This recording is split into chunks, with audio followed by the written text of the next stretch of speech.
Our baby Isaac was diagnosed with stage 4 cancer and needed surgery for a tumor that took up half his abdomen. His odds were the flip of a coin. But at Seattle Children's, he had one of the most experienced pediatric cancer surgical teams in the nation, and they brought him back to 100% himself. Maybe 200%. For kids with the most complex surgical cases, it's not about beating the odds, it's about changing them. Find your hope at seattlechildrens.org.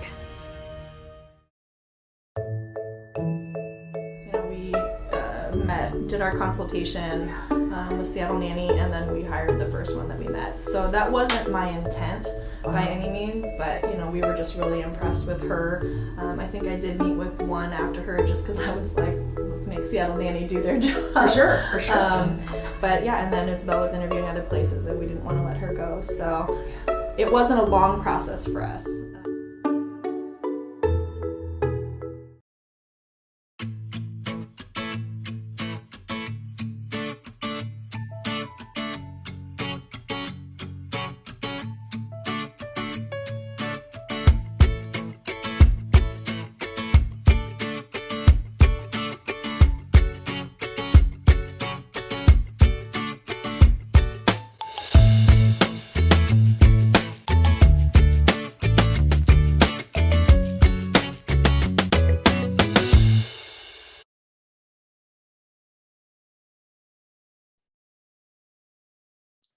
Thank you for joining us for today's Parent Ed Talk, Learning from the Past, Why Educating Kids on Race Matters, featuring Khalil Gibran Muhammad and Jeffery Robinson.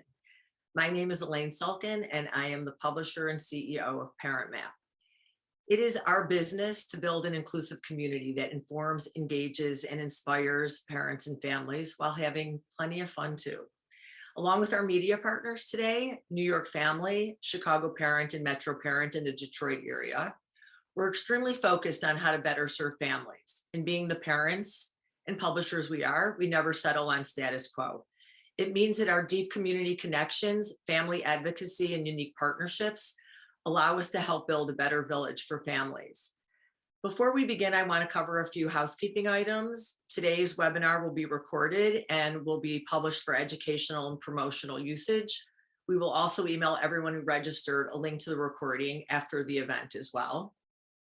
We also invite you to please join the conversation and use the Q&A icon at the bottom of your screen so that you can ask your questions, and Jeff Robinson will moderate those towards the end of the presentation. Again, I want to thank our media partners, Chicago Parent, Metro Parent in Detroit, and New York Family. I first want to welcome Khalil Gibran Muhammad, who is the Ford Foundation Professor of History, Race, and Public Policy at Harvard Kennedy School and the Director of the Institutional Anti-Racism and Accountability Project. He's the former director of the Schomburg Center for Research in Black Culture, a division of the New York Public Library and the world's leading archive of global Black history.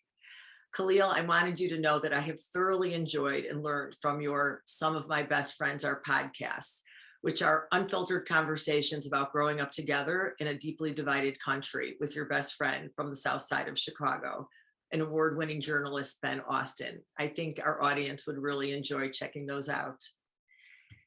I also want to welcome our friend Jeffery Robinson, who is the founder and executive director of the Who We Are Project, which aims to be one of the central voices in correcting the American narrative on our shared history of anti-Black racism in this country.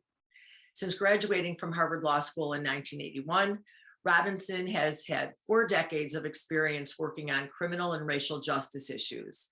He joined the ACLU in 2015 and became the director of the ACLU's Trone Center for Justice and Equality.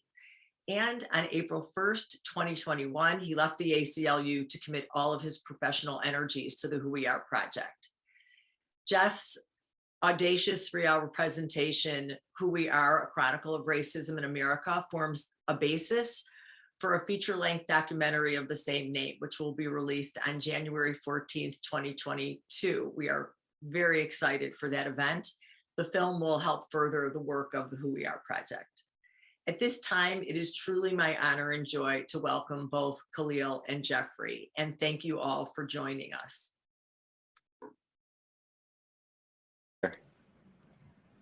Hello, Elaine, and hello, everyone. I hope everyone can hear me. Khalil, can you hear me? I can hear you just fine, Jeff. Thank you. And I want to say as we begin that I'm thrilled to be doing this with Khalil. The first time that he and I really met was, and Khalil, I think you'll remember this, in the South, where I was giving this presentation and you heard his credentials. And so I'm sitting here talking to a group of people about the history of anti-Black racism in America. And I'm like, oh my God, what is he going to say that I screwed up as I went through this? But that began just a wonderful relationship. And I'm thrilled that we can come here together today. Khalil, I want to set the stage for just a minute for our conversation, just to put some things into context. Just talking about this year, 2021, between April 20th and June 19th, the officer who murdered George Floyd was convicted. The survivors of the Tulsa massacre and their descendants compelled America to confront an incident, a horrific incident that we have tried to ignore for a century. And Juneteenth was declared a national holiday. And at the same time, more than 20 states have passed laws that might prevent teaching children about any of these events or the reasons that they happened. Why is there such a huge debate about teaching history to our children? Because it's scary. And it's scary precisely in the ways that we understand the society we live in to be a society that is deeply unequal, where the very stability of our democracy and political systems are in many ways on life support. I mean, the one event you left off that started 2021 was an insurrection on the Capitol. Oh, and yeah, I forgot about that little thing. Yeah. And no matter what your actual political leanings are with regard to who you vote for, there will be no history book written in this country by a credible academic.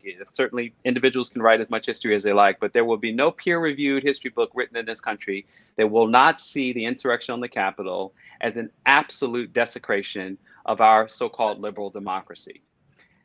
Callings for the lynching of the vice president, the flying of the Confederate flag in the Capitol, which did not happen during the Civil War.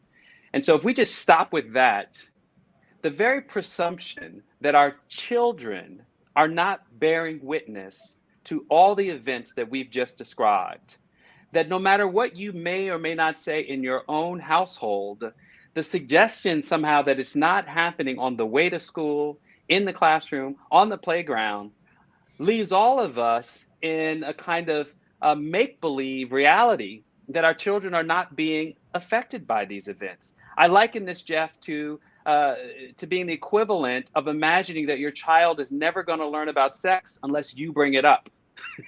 So this is why we actually teach sex education, because we know that the consequences of children not learning about how our bodies work and how other people's bodies work and how reproduction happens and how we ought to respect each other's bodies, unless we actually do that in a thoughtful, responsible, and rigorous way, our children are likely or much more likely to make mistakes. And so that, to me, sets the stage for what this conversation is really about.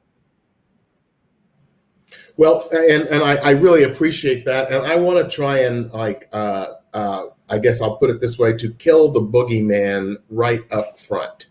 Critical race theory. Should we be teaching critical race theory to pre-K through high school?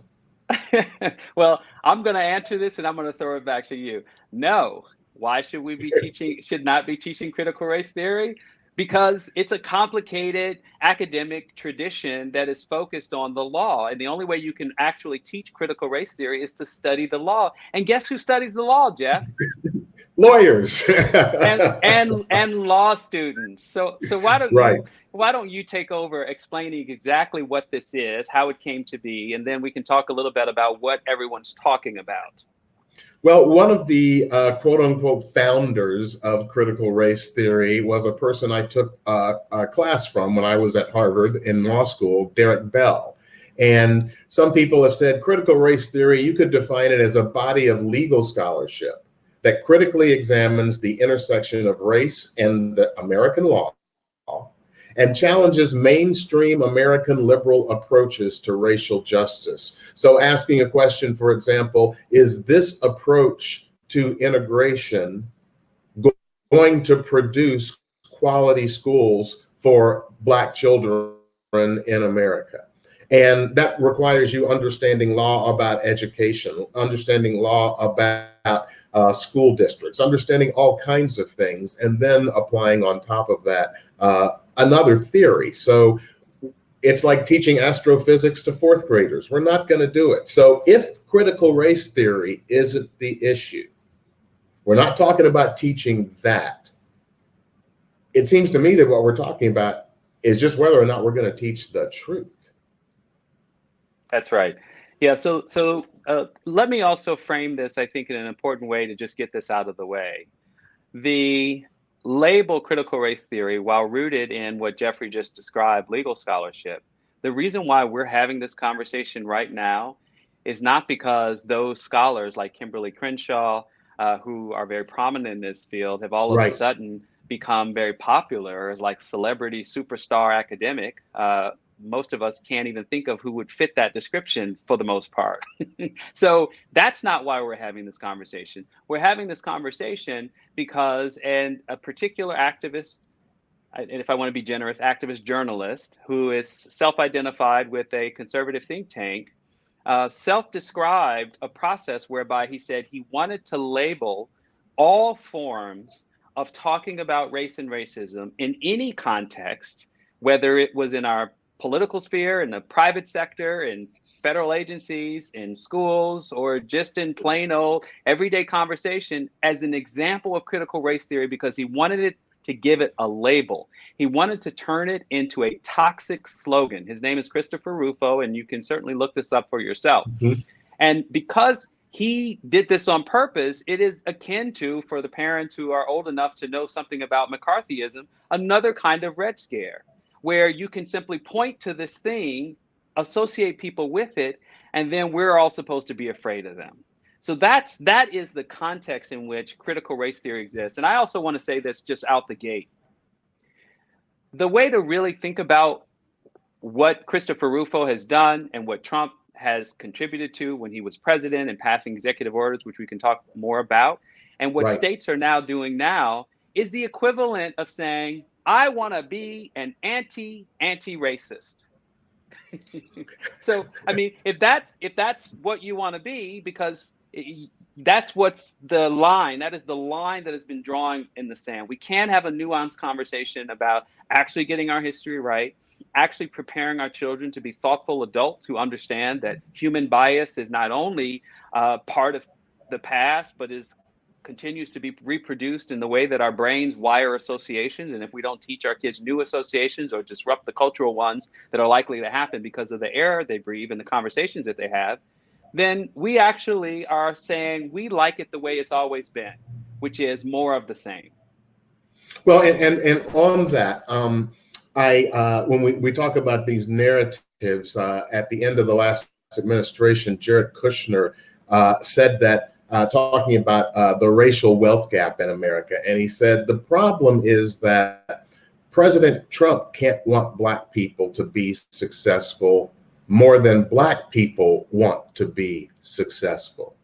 And so this narrative of it's just about the Black people not wanting it bad enough. And you look at somebody like Khalil Muhammad and he made it. So all you have to do is do what he did. And so there is no gap. And that narrative can fit with people's desire to see the world as a somewhat equitable place, unless you know the history that brought us to 2021.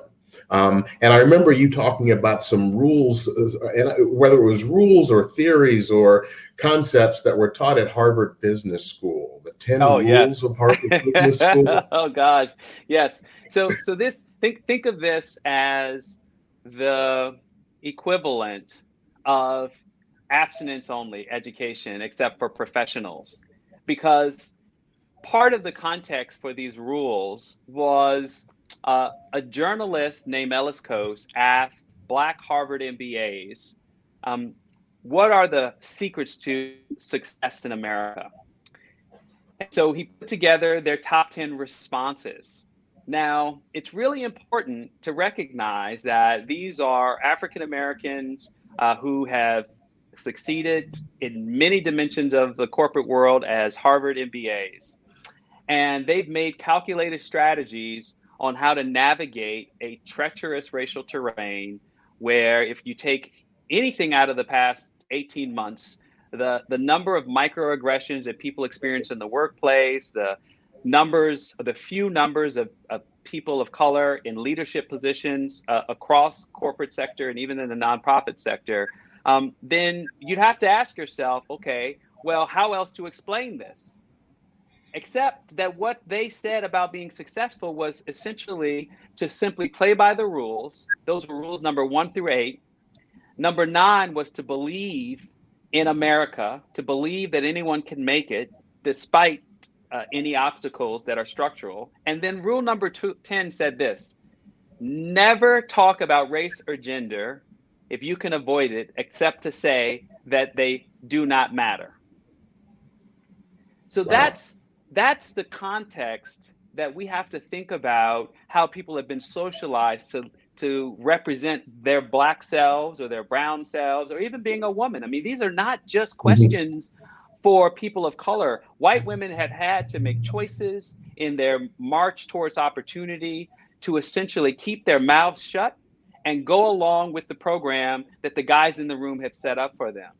And what we're talking about here today, to take that analogy to its natural conclusion, is the equivalent of those same white women saying to their daughters, look, this is how mommy made it. So even if they say rude jokes, even if someone pinches you on the bottom, even if you are made to feel uncomfortable and not worthy of being in that room, just keep your mouth shut and you'll be successful. And that's all that matters. And when you put it that way, how many parents are going to sign up for that? Not very many. So let me turn to the issue of discussing these issues about racism in America with children, because discussing them with a 14-year-old even is radically different than with a 3 to 6-year-old. And let me say as we start, Khalil and I were given a number of questions by participants, and you're going to hear many of them answered during our conversation. But I want to start here, and this will be a big softball, but I want you to talk about the concept behind the Bias Ed project. What is that, and why are you focusing on that?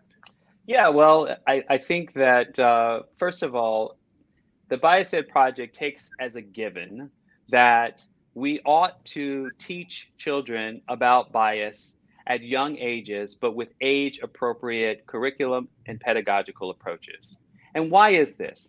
Well, I've already analogized it to sex education, which is to say that we know that children, the sooner they learn about how their bodies work in the most appropriate ways at the youngest ages, the easier it is to teach more complexity as they grow older. We take the boogeyman out of sex itself by giving them scientific content so that they grow to be mature and responsible adults. That's how it works. Bias Ed operates under the same conditions. And in fact, this isn't just my idea. The National Association for the Education of Young Children, which is a professional society primarily for preschool educators. It's been around a long time. My mother was a teacher for almost 20 years. She retired after 35 years in the Chicago public schools. She was a member of this organization during her teaching years. For 20 years, they have recommended that we talk about bias to young children. Why? Because it shows up in preschool and in kindergarten. How do we know this? We know this from research and observation, that children find ways to pick out difference and then to ridicule that difference, to make the child who sticks out for one reason or another. Sometimes it's skin color, sometimes it's accent, sometimes it's the appearance of class, of a child being poor. it doesn't really matter what the actual identity presentation is for the youngest of ages. What we know is that children will organize themselves in small groups and exclude. My own daughter attended a Montessori school in Bloomington, Indiana, when I was a professor there. We were one of few Black families in a town that was overwhelmingly white. My child, like so many of my colleagues' children, were the onlys in these classrooms. Yes. And in one particular case, she was excluded from a play group when another child, who unfortunately happened to also be brown, except she was South Asian and not African American, said, "You can't play with us. You're too brown."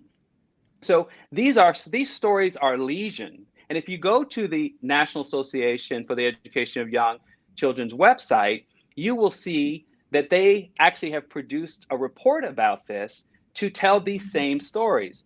There are researchers around the country who've looked at this. A sociologist recently wrote a book, a woman named Margaret Hagerman, called White Kids: Growing Up with Privilege in a Racially Divided America. And what she finds essentially is that white parents opt out of these conversations about how race organizes society. Yeah. But what she noticed when she interviewed the children in this study is that they were making racial calculations everywhere. They were looking at, particularly in affluent suburbs, who were working in low-wage jobs and who were not. One set of kids she interviewed had moved from one school to another, a school that had been a little more diverse and a little less diverse, and the kids were recorded saying, "This school is smarter because it has fewer Black and brown kids in it." So the notion that children are colorblind forever, they may be colorblind when they enter into the world, although that's not even true. It's the wrong analogy. They, of course, see color. They just don't know what to make of it. But it doesn't take long for children to begin to graft onto their consciousness what they learn from adults. And if you think by not talking about it, children aren't learning from your behavior, if they're not learning from the social groups and the networks that you're involved in, if they're not seeing differences in the communities that they travel through, or in the things and the images they see in popular media, or God forbid, when they watch the news and watch the entire country seemingly on fire and don't have questions about what's going on, those are difficult conversations to have. And it seems to me it'd be a lot easier to have them if we're having them at home and at school early and as often as possible. Well, and it's just really interesting because I thought of two very specific things as I was listening to you. Number one, a woman who has been one of my best friends since 1974 and lives in Milwaukee, Wisconsin, Irish Catholic white woman. And when she had her son, Paul, he was no more than 2. But he had seen me consistently. He saw me hugging his parents. He saw me as a cool guy. And he could barely talk, but he would sit in my lap and grab my hair, which I then had and I don't have now. And he would talk about curly. And he's like, "Why isn't mine curly?" And he knew there was a difference. That difference wasn't positive or negative. It was just different. Right. And he was curious about it. And so, but his at 2 years old, what he was learning is that this guy has cooler hair than I do. That's what the difference is. And in 1963, my older brother and I integrated a Catholic school in Memphis, Tennessee. I was 6 years old, about to go into the 2nd grade. And the conversations that our parents had with us were, I'm sure, difficult for them. But they told us, "You are the most beautiful children anybody has ever seen. You are brilliant. You're going to a place that's going to be tough because some people are really silly and they're going to be waiting for you to fail." And I didn't understand all of this, but they just talked to us about it. And I would say, "Why?" And they would say, "Because they're silly. And part of what we're going to do is show them how silly they are." And, you know, it was very difficult, but I knew I had the support of my parents, and I knew what my parents were telling me about how smart I was, I would rely on more than anything I was hearing in that school. And that was a significant part of my parents not having the option of, do we have this discussion with our child? So, and Yeah. let me go to another question related to that. Can I just add to that, Jeff? Just Please, one thing, please. because this is such an important point, and it's the other side of the coin. And I'm going to quote directly from Margaret Hagerman's study. And again, remind folks they can read the book for themselves. The book is called White Kids Growing Up with Privilege in a Racially Divided America. But to the point about the conversation your parents had with you, and of course, the conversations my parents had with me, and the conversation I've had with my 3 kids, she says this, Right. and I quote, "While some parents of Black children are teaching their kids how to navigate racism to stay alive, some parents of white children are teaching their kids that race no longer matters in the United States." And so even when parents identify as liberal and they're committed to racial justice, when they choose to opt out of these conversations, not only are they expressing privilege, but they are disempowering their own children from standing up when injustice happens, from providing a protective shield when a child is being bullied. Because it's not just that children will react out of the goodness of their own heart. They won't have a way of understanding that it's even bullying in the first place. And how many social media viral videos have we seen of young kids and high schoolers using the N-word gratuitously, calling people out, wearing blackface at parties and such, and people just standing around as if this is perfectly normal? Well, part of it is that those children haven't been socialized to understand that it's not perfectly normal. So that's really about both understanding and also being in a position to be part of making sure that you aren't swept up in controversy, and then you have to explain to your friends and neighbors and relatives, no, my child's not really racist. I mean, I don't know what was happening in that video, and I it's not Right. what I taught my child. Well, in a way, it is what you taught your child, because if you're not teaching them in the language of our moment to be anti-racist, then complicity, your silence becomes a form of complicity in this system. And children are, I can remember reading a number of books. A woman named Poe Bronson wrote a book a number of years ago where she was talking to children about how their parents talk about race. And kids who were like 5 and 6 years old were saying, if you talk about race, the adults don't like it, they get upset. And this is just from what they're looking at and what they're seeing. So the issue is not, are your kids being taught something? The issue is they are being taught. And so how are we going to address that? And what is so when people say, isn't it possible that you might damage your kid if you don't do it right? And that has to be weighed against the certainty of damage if you don't do it at all. Yeah. Now does this Go ahead. make a difference if you're a multiracial family or if you're a white family, either the concerns or the way that you try and teach your kids? What are people saying about that? Yeah, well, researchers don't distinguish the responsibility of either teachers or parents to teach the same lesson. It applies to everyone, because just because you happen to be multiracial doesn't give you a monopoly on insights on how bias works, or prepare you to deal with the ignorance of your friends when it happens, because it's going to happen. And so it's the lessons are universal in this sense. And just by way of example, I teach adult students in a professional school. So my students are usually masters of public policy. As you might expect, my students are overwhelmingly white, but significant numbers of Asian students, and then smaller numbers of Latinx and Black students. And to some degree, one might assume that the Black students are further ahead in their learning. Some of these conversations have been going on in their households for a long time. So yes, in many ways, they are from lived experience. But they've also been socialized into internalizing racism and racial bias in a way that makes some of them more likely to blame themselves for the challenges that they face.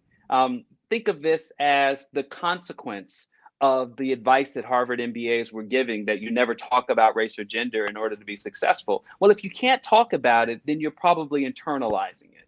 So we want biracial children to get the same lessons. We want the children of transracial adoptions to get the same lessons. And at a certain point, when one might specialize, that's what critical race theory is for. That's when children opt in, right, to deeper, richer, more complicated conversations. That's when you get a chance to be like me and decide to go to graduate school and get a PhD in the subject. But in the meantime, we want everyone to be socialized in ways that are healthy, that are productive and generative of a robust and diverse society that recognizes its past and in a way that we, quote unquote, will never forget the terrible things that we've done to each other so we don't repeat those things again. That's what this is about. Well, and it's interesting because when I talk about these topics, I'm always careful to say that America has demonstrated the capacity for greatness time and time and time and time again. And America is one of the most racist countries on the face of the earth. And human beings are very complicated. I am 35, it's 40 years now as a criminal defense lawyer. So I know virtually everyone watching us right now has committed a felony. You just weren't caught for it. And the number of things that are felonies. And so my only point is all of us have been saints and sinners in the same lifetime, and countries are exactly the same. So recognizing, and you talked earlier about kind of the last administration and this concept of what I'll call patriotic education. The last administration put out something called the 1776 report, and some states are actually trying to legislate that it be taught. And I'll give you just a small example of why this history and the complete history can be so important. They say that in the 1776 patriotic report, well, James Madison insisted that the word slave not be in the Constitution, and he did it not just for semantics, but because he did not want that document to reflect that there could be property in men. Madison actually said that. And so it's like, that's true.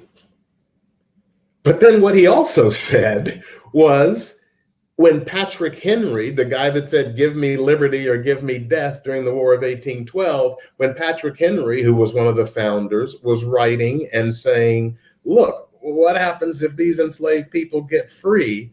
James Madison wrote and said, there is no power to warrant freeing slaves. I'm paraphrasing in that document, meaning the Constitution. If there be, I know it not. And then the Constitution goes on to not only acknowledge that there will be property in men, but to protect it and to constitutionalize it. So regardless of what I'm sure he had the thought, this document shouldn't reflect that. And he failed because the document did reflect it. Now, did he say those words? Yes, he did. But if that's the only story you tell, then people have a completely warped view of how this country got started and why some of these issues that we're talking about right now have been longstanding over 400 years between colonial and constitutional America. Yeah, so I want to just give our audience a reference. They can look this up. That comes from a book published by a Princeton historian. I wrote a review in the New York Times, so you can take my name, Google it with New York Times and No Property in Men, and you'll see my review of this book. It's a fascinating history, and let me break this down in a way that people actually get it. There were competing understandings of whether the future of these United States at the founding should go forward with or without slavery. There were true dyed-in-the-wool constitutional conventioners who fundamentally believed that it was time to break the yoke of slavery from the colonial period and start a nation on a new footing. And indeed, most of the northern colonies did, in fact, legislate gradual abolition laws that took place over about 25 years, so that by the early to mid 19th century, most of those places literally had no more legal slavery. All of that is true. And so part of what I'm modeling here is that we can have robust, complicated conversations with our children as they age into being able to understand just how complicated adults and decision making is. let me be clear about this. The Constitution did, in fact, those compromises did, in fact, protect slavery without mentioning the word slavery. But more importantly, we cannot confuse anti-slavery with a belief in fundamental equality. Thank you. The fact that I'm not your property doesn't mean everything's fine. That's correct. That's correct. And these men had a clear understanding that they represented a European community that was superior to people of African descent. They mixed no words about it. These particular men, were there white men who did believe that God had created equal species of humanity? Yes. So it's not to say there was nobody anywhere at this time who believed in a kind of fundamental equality. But everything about the nation in the late 19th and 19th century defended a robust vision of what we call today white supremacy. It partially explains why when we ended slavery, it was clear that almost nowhere in the nation could you find sanctuary from the logic and practice of white supremacy, whether it was in the North or in the South. Yeah. And so we are again saying that the fact that some of our listeners are like, I didn't know that. Exactly. So how can we prepare ourselves to be part of a political community in the present, from young people to adults, who can actually make sure that we're living in the country that we think we are? That's the obligation we have. Well, and it is I guess I think about it a lot as when you look around and ask yourself, do I like the way things look? And then ask yourself, why does it look this way? Without an understanding of our true history, you will, without question, draw faulty conclusions on why things look the way they do. So, and one of the tiny examples of that is, someone says, well, we should pass an anti-lynching law. And the fact that we haven't passed an anti-lynching law is really important. And, there's a part of me that says I'm not against an anti-lynching law, but there are laws against homicide in every state in the country and on the federal books. Passing an anti-lynching law is not going to stop people from being lynched. And so if the problem that you're trying to solve is, see, we've done something, now we don't have to do anything about it. If you have a history that tells you everything is fine and we're on a level playing field today, that may be a completely appropriate solution. But if the history is different, you would say to yourself, this isn't even going to begin to touch the problem. And this concept of getting kids this information, it's not new. In 1837, John C. Calhoun, and I think I have this right, but twice vice president, maybe senator from South Carolina, governor of South Carolina, and I know I have this right, his monument in Charleston could be seen from the front door of Mother Emanuel Church, where Dylan Ruth went in and slaughtered those people. And that monument came down just about a year ago. Yeah. But in 1837, he wrote about the danger of the spirit of abolition because it was creeping into the pulpits and the schools, those tools that shape the minds of the rising generation. And he's like, if we start teaching them what abolition is really about, slavery is over. We can't have that. So this fight about what our children will be taught is not a new fight. It's just that, we are dealing with it now in a way that is much more robust, I think. Yeah. Can I offer something to this point? Please. When political leaders like, say, Senator Tom Cotton, who tried to legislate a bill that's called Save American History Act of 2020, and collapsed the notion of talking about slavery in, say, the 1619 Project, which the New York Times published a year before the summer of George Floyd. I was a contributor to that essay, as an either or. He basically said, we need to pass this bill because our children need to only learn that the Declaration of Independence was founded on universal principles of liberty and not that it was founded on slavery and racism. But again, what kind of education system is worthy of its name if the only form of education is a binary construction of it has to be this and it can't be that. Because I think we one of used the to call that propaganda when I was a kid, and that was what was coming from the Soviet Union. That's right. And so that to me is such a powerful illustration of the stakes of how what you just described in the story of John C. Calhoun, basically saying, well, obviously, if we just teach, if we teach or allow this to happen, then we're going to end up changing this country. And that's why I use this point about you end up being an anti-racist if you follow along with that, because his point is to absolutely deny that the country actually does have principles and ideals that have animated social movements and justice movements across this country. But it also has a history of backsliding against those social movements or preventing them in the first place. Two steps forward, three steps back. That's right. So why should people who have historically been the targets of racism, both individual and systemic, have to bear the constant burden of basically demanding rights that the so-called founding documents and the Constitution guaranteed in the first place? No one on this call, I think, is foolish enough to think that just because the Declaration or the Constitution or any number of laws on the books now will protect me and my family from being victims of discrimination. You know, I remember a moment, this is an interesting story, when Alton Sterling and Eric Garner both questioned. Alton Sterling was down in Baton Rouge. He was selling CDs illegally outside of a bodega, something that none of us would deem worthy of being killed in an altercation with the police. And the same for Eric Garner, who was selling Lucy's. Now, there are some people on this call who say, well, you know, he shouldn't have been doing wrong. But I suspect if that was your child, and I know there's a lot of people on this call who have extended relatives who, as you said, have broken the law, have questioned law enforcement when they came to question them and didn't end up dead. So maybe we ought to think about how we would respond when our own children face these outcomes. But in both cases, William Bratton, then chief of police in New York, he's one of the most prominent police leaders of the last 50 years. He said, well, you know, when you feel like you're being unjustly treated by the police, you should just submit to arrest and work it out later.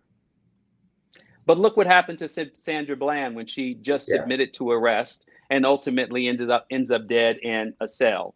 Look at Philando Castillo when he is following along with orders outside of Minneapolis, when he says, look, I have a conceal and carry permit. I'm going to get my permit out so that you can see that that's why I'm armed. And he gets killed in the process. These are our children, our relatives, who don't have the luxury of counting on a lawyer to defend us one day in court if we make it to court in the first place. And I want to just emphasize this point because we often don't talk about structural racism in a clear enough term. You don't have to be individually bigoted to have systems operate in ways that have both intentional outcomes and unintentional outcomes that make my life and those who look like me much more difficult. That's the point of shifting our understanding to structural racism, because it's not about particular individuals who say the N-word or who are bigoted. That makes it way too easy. It makes it, well, it not only makes it way too easy, but when white people in particular need to shift this sense of shame, because this would be the equivalent of saying my mother born in 1950 has no reason to complain about where she ended up in her life at the age of retirement because America has been doing the right thing since what? Pick a date. I don't, whatever date you might come up with. But for 20 years, can we at least agree that she got started in a country that had legalized segregation akin to apartheid in South Africa? So these are not ancient systems. Many white people pass on property that itself was part of redistributive government programs to make sure that white people would have a shot at the middle class. The same redistributive government programs that excluded black people from having the same opportunity structure. They just weren't called affirmative action, but that's what it was. That's right. The same homes are the biggest asset to most white families that they get to do what with? They get to do whatever their freedom-loving hearts tell them they want to do. They get to pass on inheritances to their children. They get to send a child to college. They get to pay for medical procedures that they might not otherwise have money for. And then people look at the Black community, point their finger and say, you don't work hard, you don't delay gratification, you don't value home ownership and living in nice You buy a cup communities. of coffee and you should save that $4.50. Yeah. So, but let's do this. So with everything we're talking about, I'm coming back to the Bias Ed project. We're now talking a 3-year-old, a 4-year-old, a 5-year-old. And one of the things I've heard you say is that we teach, maybe even earlier than that, the concept of fairness. Can you talk a little bit about, so what is the scholarship about? How do you begin to have these conversations with kids who are pre-K? Yeah. I'm so glad you asked that as we close out this part of the conversation. You do start with fairness. You can model for children what it means to engage in selfish behavior predicated on making arbitrary distinctions that children will use to figure out why one kid should get the big piece of cake and another kid should get the little piece or no piece of cake at all. It's as simple as that. It is. Okay, it looks like I froze. It's an early pedagogical approach that helps children to understand fairness based on differences. You don't even start with race because children, it won't mean anything at the youngest of ages. Mm-hmm. But if you take the child and you say, okay, Anne has red hair. We're going to decide today that everyone gets 2 cookies except any kid who has red hair. Every child in the room would say, what? That's not okay. Just because Anne has red hair, does she not get a cookie? This is the point. I have a nephew who I talked to in preparation for this conversation today. He goes to a self-defined progressive private school where they fly a Black Lives Matter sign out front. And they're already innovating and piloting how to teach him. He is in 2nd grade. He is a 7-year-old. And so I asked him, I said to his name is August. I said, August, what are you learning in school these days when it comes to, being an African-American child? He said, oh, let me tell you, my teacher taught us all about melanin. And we said, oh, well, that's interesting. What did she say? She said, well, melanin, it explains why some children have browner skin and some have less brown skin. And we say, well, how did people end up with different skin color? Oh, he said, oh, that's obvious, because when people are born closer to the equator, it helps to protect them from the sun. And when people are born, so I could go on, right? But you get the point. This is how you begin the conversation. Rather than making the conversation taboo and creating a sense of silence and shame, because the children are looking around saying, okay, I see all these different things. I don't really understand what's going on, until some other kid comes along and tells them, this is what explains it. And trust me, you don't want that kid to teach your kid about what race means or what skin color means or what it means for a child who says, I prefer to wear my hair short like a boy, even though you think I'm a girl. And so describe, I want people to understand how would you describe the goals of the Bias Ed project? Well, the and goals why are have you focused on this? Yeah, for me, I have taught for 25 years. And I figure if God is gracious with me and has mercy, I'll get 25 more years. At this point, it's not enough to wait till an 18-year-old shows up in my classroom, or if I'm teaching graduate students, as I am now, a 25 or 45-year-old who, people are very earnest at these ages, but it takes a lot of ground to make up for what has been lost. And, I liken this, Jeff, to teaching children a foreign language when they're 20, or how to learn an instrument, when you're 35, like I did when I decided I wanted to play piano. It's hard. It's not impossible. It's not never too late, but it's a completely different ball game when we're talking about language acquisition and musical expression when you're already an adult. And so if we actually value making sure that our children are not absorbing bigoted views when they see difference in the world, then It is a complicated problem that we need to address early and often. And that means for everyone in appropriate ways. My vision for BiasEd project is that it would be delivered in the health curriculum. It takes the stakes out of expertise, because if and when we design curricula that will make us appropriate, it won't be, starting with the Constitution and what does slavery mean. Right, exactly. It will be about appropriate health and hygiene for being a good person and a responsible person for other people's well-being, which is why it's so important to me to think about it in the terms of sex education. I also have thought about it in the context of the pandemic.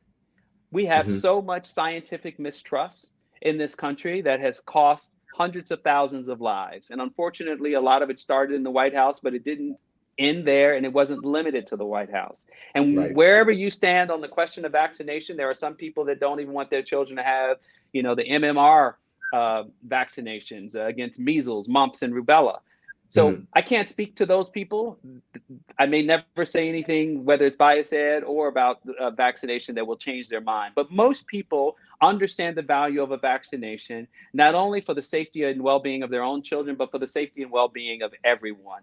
And that's what this is about. That's what the Bias Education Project. It is about the well-being of your child as well as the well-being of everyone around them. And so what I would say to folks is it's the intention of the Who We Are project to partner with Khalil on this Bias Ed project so that we can try and create with experts curricula and methods. Use the word pedagogy, and I love that word, but ways for folks to be able to approach this. And part of it is, it's like, well, what if I screw up?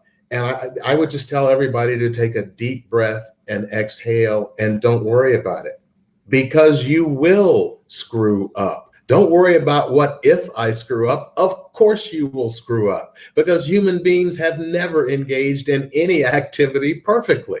It is human nature to screw up. But as you're working with your kid, being able to acknowledge, what I just did, what you just saw, I shouldn't have done that. And what does that say to your kid? Wow, my parent loves me enough to even admit when they're wrong, and they're trying to help me. And, we have seen in all kinds of ways where, Daddy, you said a swear word, you have to put a dime in the swear jar, or, Mom, you did this, because kids are listening to you all the time. And when you're telling them, I'm working on this too, we're doing this as a family. The worry about, will I say something wrong? Will I screw up? I think can be mitigated a little bit. We've got just a couple of minutes left, and we have answered a number of questions. Khalil, let me just ask you this. I think giving the example of fairness as a way to approach this really, really early with children is really important. Are there other specific things that you would suggest to folks about kids at a really early age? Sure. I would suggest making sure that the library that you teach reading to your children from, that you actually expose them to a universe of people who represent the world that we live in. This seems like an obvious thing, but you'd be surprised at how easy it is for children not to see people of color as protagonists in young fiction and early readers. And there's been a tremendous explosion of publishing in this space. So certainly for adults on this call, the offerings were few and far between. About a decade ago, there was a report out of the University of Wisconsin that only about 3% of 3,000 children's books published included Black characters as the main characters. Similar numbers for Hispanic, and far fewer for Native families and Asian American families. Those numbers have improved significantly over the past 10 years. So this is an easy thing to do, which is to say, if you've got a 3-year-old who's learning how to read, make sure that that child is reading stories that include Black and Brown and Latino and Asian American children, that the stories are told are also stories that enrich their historical understanding. There's a lot of appropriate readings that introduce concepts of slavery through the experiences of young adult readers. And as children get older, these books are now young adult readers. So 10 and 12 and 14-year-olds can also read a much greater diversity of offerings which are just fabulous. Some of my historian friends are writing these books, and these are not forms of indoctrination. These are books in the tradition of writing appropriate, both fiction and nonfiction, that is age appropriate, that is vetted by the publishers, and these are fabulous stories. And I think you talk about those stories, and it just reminds me, one of the other questions that we had is, how can you take the politics out of teaching? And I think it's a great question, because for me, the answer is the politics has always been in teaching. It's just that it's now the curtain is being pulled back and we see the little man pulling the levers behind the curtain. Politics has always been in teaching. I was born in 1956, and there was a book published in 56, a history book that was used in the state of Virginia until 1978, the year I graduated from Marquette. And this book taught that enslaved people were treated as family, they had happy lives, that they were. Well, I'll pick up the question about politics and add something while Jeff comes back in. Jeff was right about politics already being in education. Let me offer a different perspective on this so that it's clear. Anything in our society that is controlled by legislative action is political. There isn't a curriculum or a structure of education in this country that is public that ultimately doesn't turn on political decisions by elected officials or appointed officials. And so the idea that we can take politics out of education would mean either completely privatizing education entirely, or imagining that we have different kinds of bureaucratic decision makers who are immune from politics. And so since neither are likely to be true in the near future, it's the wrong way to think about this. We need a different kind of politics that is committed to truth, to honesty, to more nuance, fewer binaries, and a recognition of our actual history, so that as we look around the world and point to other kinds of societies that have had deep racialized trauma, whether it's South Africa or Germany or anywhere else, that these are countries that we would never stand on the sidelines and accept the kind of denialism that exists in this country. We would be horrified at the notion of any symbol of Afrikaner's past in the legislative halls of South Africa today, or the Nazi flag running through the German capital. In other words, we ought to question our own sense of exceptionalism relative to other parts of the world that have had fewer options to deny what's actually going on in the past. And so, Jeff, I see you're back. I tried to hold it down for just a moment. Thank you so much. Thank you. I think we are maybe going to get, we're right at 2:00, and I just want to wrap up by saying that this conversation is not new, but the level at which it's being had in America and the attention that's being paid to it is new. And I think it's critical, and it's why people are going crazy over, as Khalil said, this guy that developed the let's call everything CRT and scare the hell out of people. Because I think it's based on that concept of teaching your children at a very young age about fairness. Because most Americans of any political persuasion do understand that. I just want to say thank you to everybody. I know that people are going to have to jump off because the hour is here. So I just want to say thank you, Khalil, for joining me for this conversation. And thank you to everybody for listening.